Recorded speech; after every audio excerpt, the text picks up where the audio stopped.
Hey there, and welcome to the Motion Science Podcast. My name is Cameron, and today I am speaking with a guy by the name of Skan Triki. Skan is based in Belgium. He started as a print journalist in the early years of his career. About 12 years ago, he fell in love with motion design when he came across videos that graphically narrated social subjects. And today, after years of hard work, he is fully immersed in motion design and continues to learn every single day. His goal is to work in feature films. Welcome to the podcast, Skan Triki. How's it going, Skan? Hello, man. Hello. How are you? I'm great. How are you doing? Really fine. Really fine. Great. Thanks for being Thanks here today. for your attention. Yeah. Thanks. Yeah, I'm really excited to have you here today. Skan's got some interesting things to show us today. But before we get to that, I want to ask you a few questions. Yeah. Let's start with, what does a typical day in motion design look like for you? Well, my daily rhythm, it's to make some client projects, to do some stuff, to test some process, some techniques, and to follow course, because I try every day to fill my gap, to go far away in After Effects or Cinema 4D or Houdini, and this is my rate every day.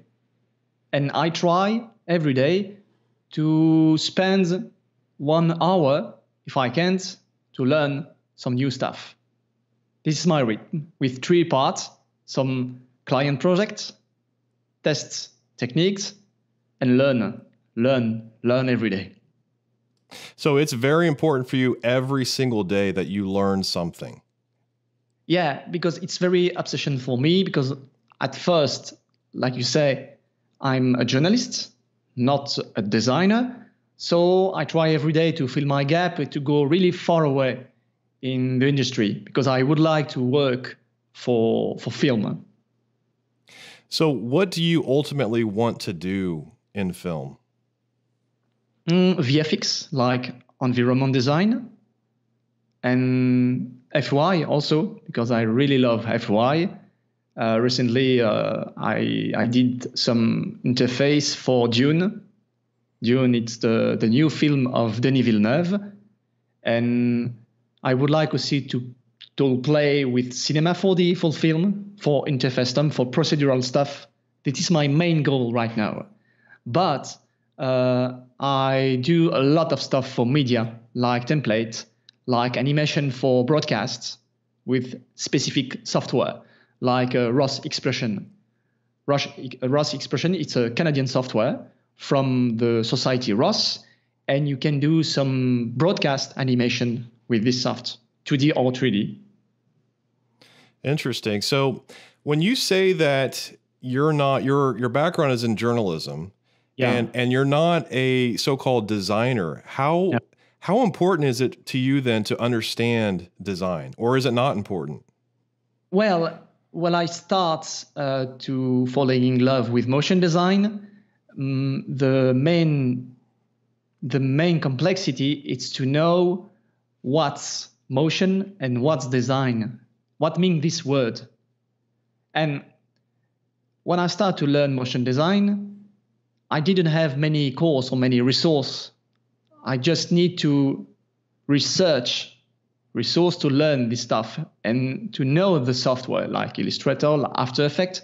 But before that, I know a little bit Premiere Pro, Photoshop, and Audition, because I use it as a journalist for in media. So at the first step, I learn with Eleform. It's a French platform with an introduction to After Effects, and also many tutorials of video copilots of Andrew Kramer, as you know. Yeah. So then 12 years before. Right.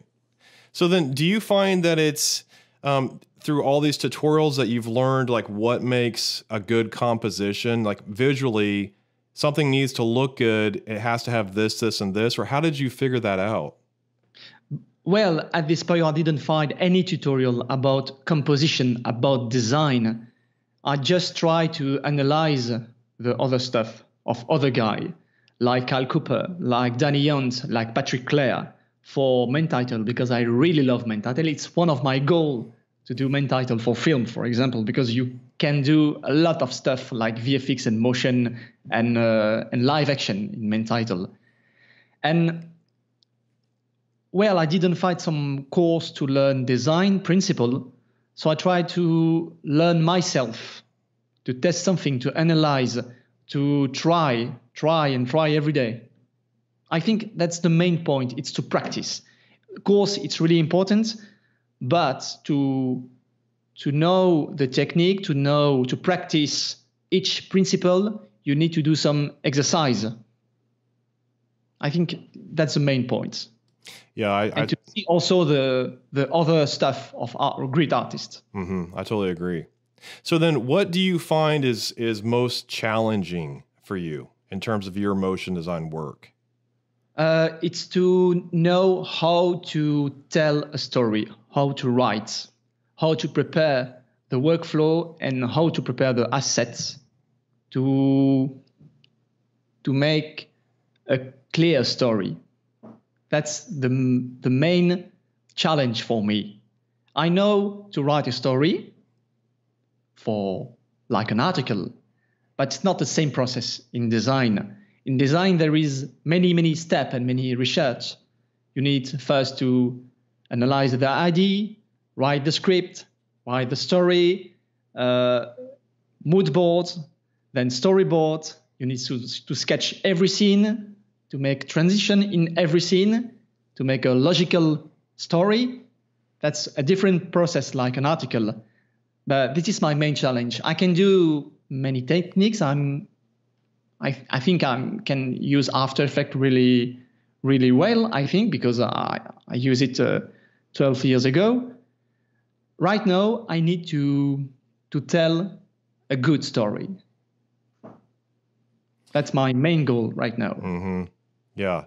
So when you set out to make, because I've seen a lot of your artwork that you put out on social media, and a lot of it is like single frames. I've seen a lot of that recently.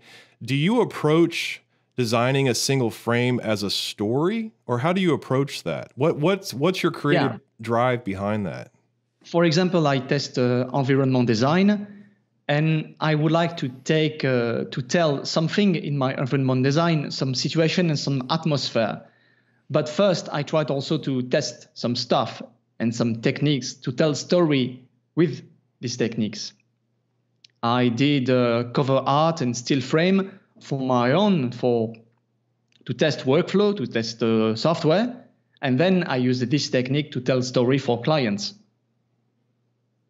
I see. Yeah, that makes total sense. So when you started out, and what do you wish that you would have known when you started out in motion design years ago? If there's one thing that you could say, like, man, I wish I would have known this, it would have saved me so much time. Is there anything that stands out? Well, right now, I don't want to learn new techniques in After Effects, for example. But if I have a project, first I analyze the project, I analyze the idea and the story, and if I need to learn a new technique for this project, I learn it. Mm-hmm. Right now, I would like to write a good story, to make a good design, and if I need to learn a specific workflow, a specific soft, I learn it. So every day, for example, I study now a software called Claris IFX for VFX industry, but also I follow some course like the course Process of Motion of Daniel Danielson to learn art direction, to understand what's the process, how to compose a good story. This is not the technical part. This is the thinking design part. Mm-hmm. Yeah, because you've mastered a lot of the technical sides of motion design. Based upon what I've seen, like you're like a technical master. Like you get very detailed in what you do. So it seems like you understand that's part of it. Well, for my first years in motion design, the main thing I did, it's technical thing.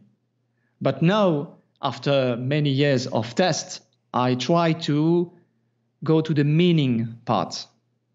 That's why I prefer to learn art direction and to write a good story. And then I use technique to tell the story clearly. Mm-hmm.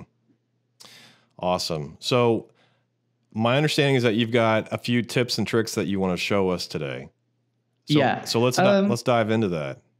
I have a little procedural technique on After Effects based on two main principles. First, fractal noise, and then shape layer. So I can share you my screen. Okay.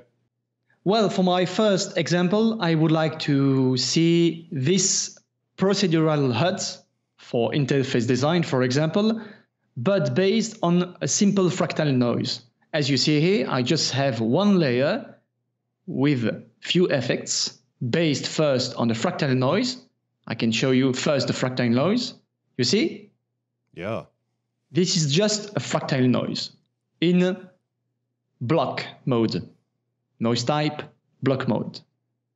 So I make a little expression to offset automatically the turbulence and the evolution with time, and also a time but in position Y.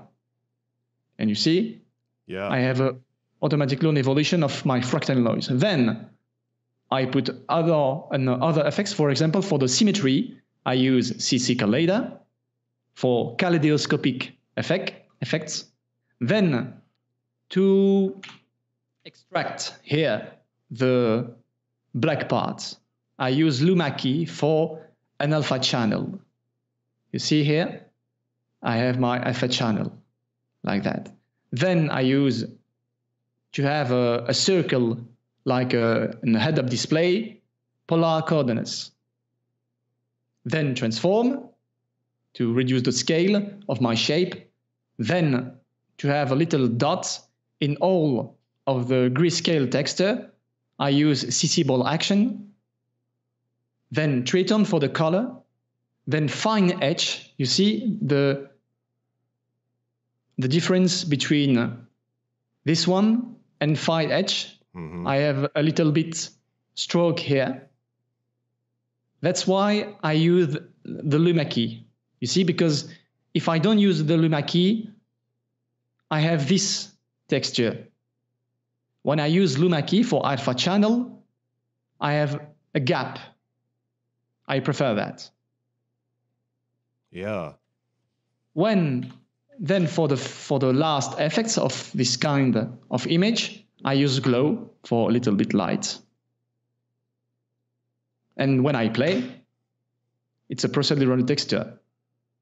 Wow, and it's really nice. It's really perfect for interface animation. When you need a radar of a data, all kind of stuff. I have other example.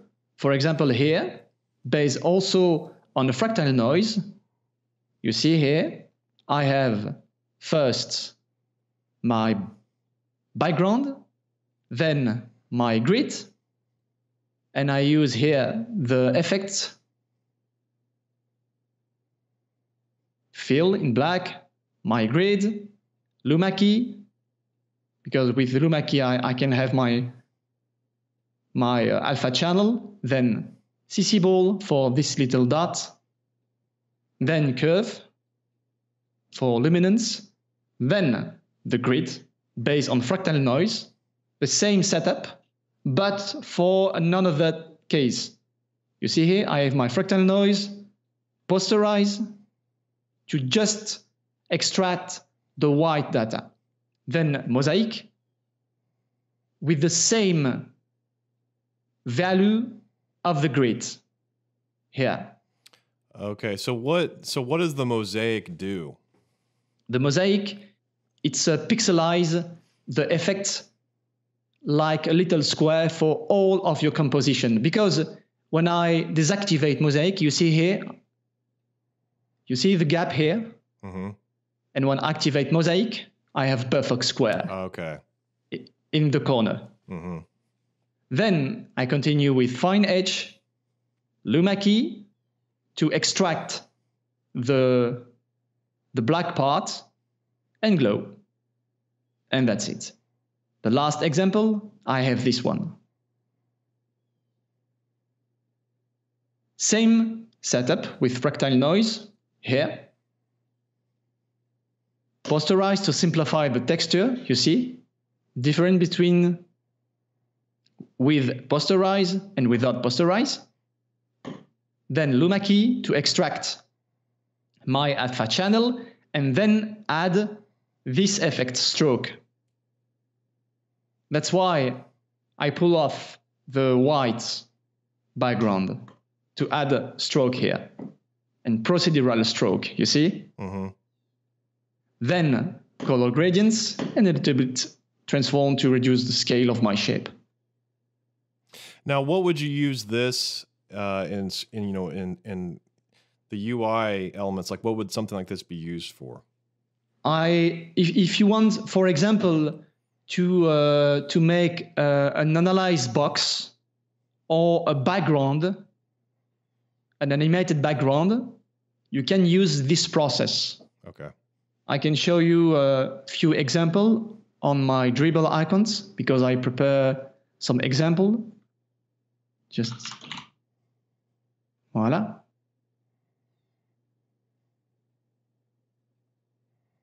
People can download this file for interface design. You see? Oh yeah. You have here head-up display. You have grid, full procedural. Very cool. And if you write interface design FUI, for example, I can show you something. For example, you have this head-up display. You see, you have grid here. Mm-hmm. You can compose a procedural grid for this stuff. I can show you also other thing. This one. I did this head-up display in 3D with Element 3D and also After Effects. You see all the function. You see all the little line here, like hard surface design. Mm-hmm. It's fractal noise, only fractal noise. Wow. So you don't see, and it's fully procedural. So you don't need Illustrator for this shape. For example, if I want to compose this little detail, it's really, really simple. So let me show you something in 5 minutes. Sure. So head-up display, I take my solids to reduce my comp. And in 10 seconds, for example. First, I use fractal noise. Block mode. I set up something. Voila. I scale up the transformation. Like that, for example. Then I use CC Collider.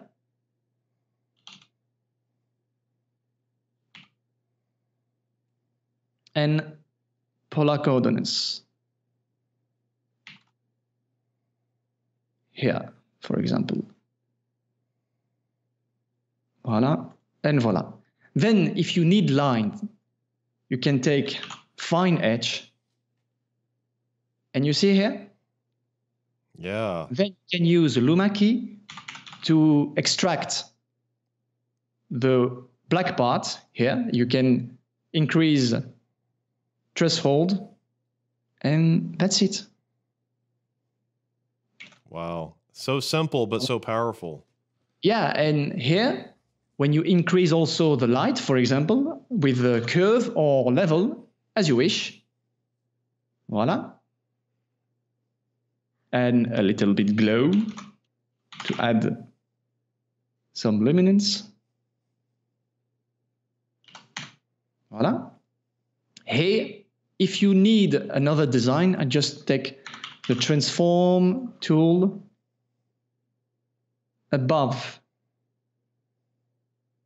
Luma key, and that's it. If you need another design, For your head-up display, you can just play with evolution, you see?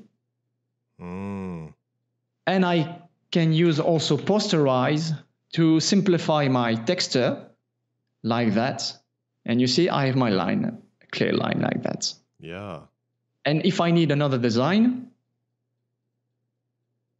I don't need vector in Illustrator. I just need like that. And I can scale. It's fully procedural, you see? Yeah. Voila. That is really cool. Yeah, it's just based on fractal noise. And you can see each step. First, CC collider, polar coordinate, posterize, fine edge, luma key, and the other three effects. And that's it. You have your head-up display, fully procedural. Wow. And awesome. that's why I have this little detail here. Sure, yeah. For the second example, it's based on shape layer. You see here, I just have one shape layer without any effects. It's just native transformation option in the shape layer. So first, I have a simple square, just a square, little square here, a square with fill and stroke. Then I repeat this square with the repeater option. I repeat again to have a grid. Then I use wiggle transformation, and I have my fractal noise,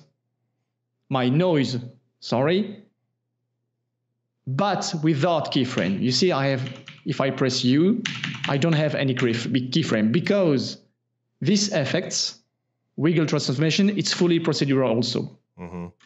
And you can manage your correlation, your rotation here, your scale also, you see. If I want to scale like that, procedural also, any keyframe. The second example, it's the same method, but here with another combination. For example, I have a simple ellipse, trim path, stroke. So you see I have just a simple stroke here with a round corner. Then I use repeat. Then I offset the path to create this shape. Then wiggle transformation, you see, without keyframe.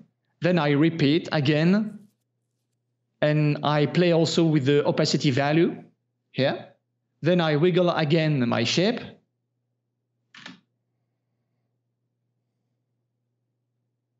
And the last effect, it's gradient for color.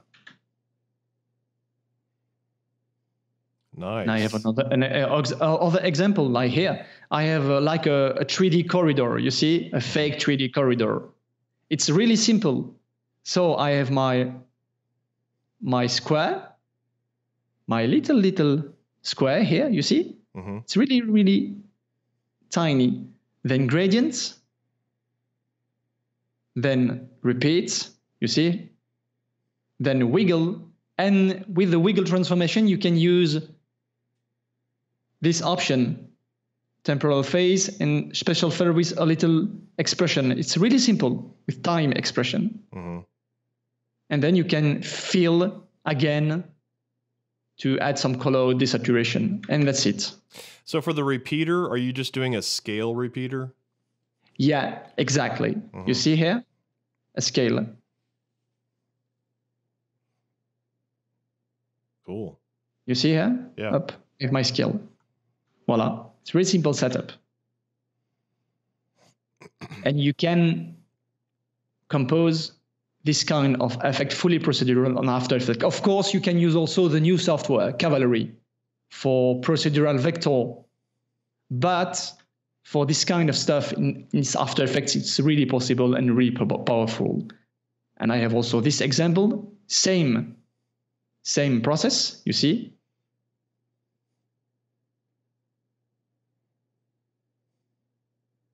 with just this, voila. And I have my stroke here, you see, just simple square. I continue to deform my square with the pucker and blowout effects. Then I offset my path to create a cross. Then I merge all of my shape here, and I repeat my shape like that. Then I wiggle all of my shape to have a kind of vertigo. Mm-hmm. Then I use gradient fill to create this fill between the stroke here.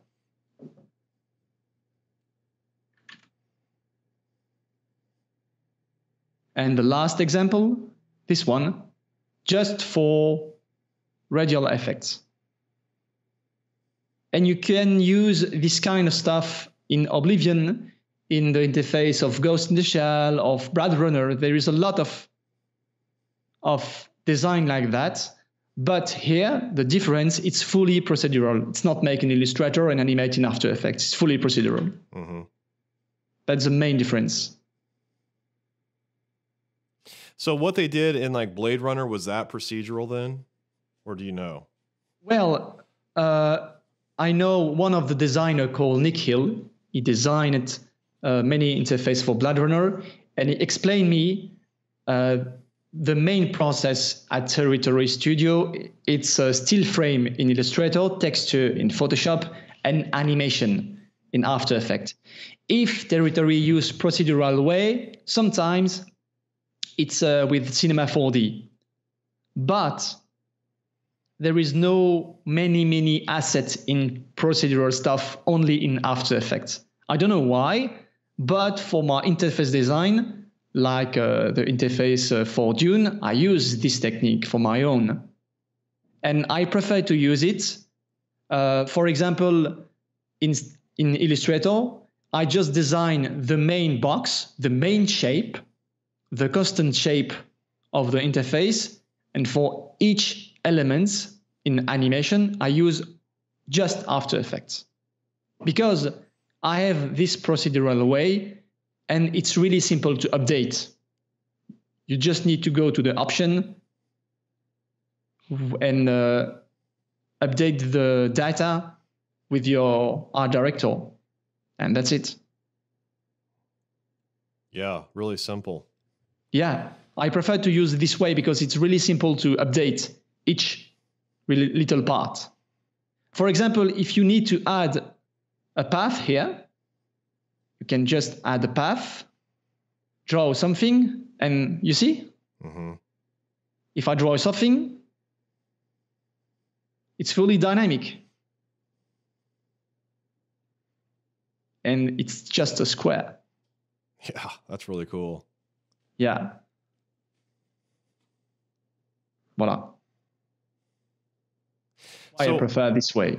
Yeah, and I noticed that you use glow a lot. Do you find yourself using the built-in After Effects glow, or is there another glow that you like to use? You have the plugin Deeper Glow, if I didn't mistake.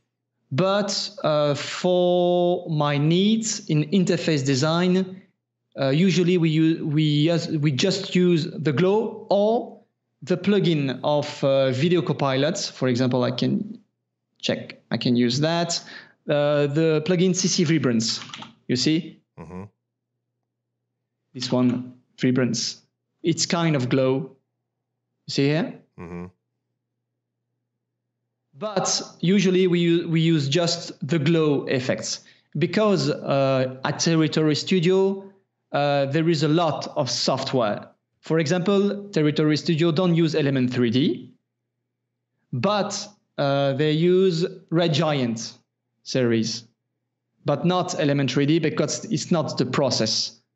For example, if Territory Studio need a multipass in 3D, they use After Effects. They render the object with hue pass, specular pass, also color pass, also, and they make the compositing in After Effects. So they don't use 3D element because this is not the process at Territory Studio. Perhaps in the future, I don't know, But right now, it's not the main plugin, for example. So when you said that they use Red Giant, what plugins do they use from Red Giant?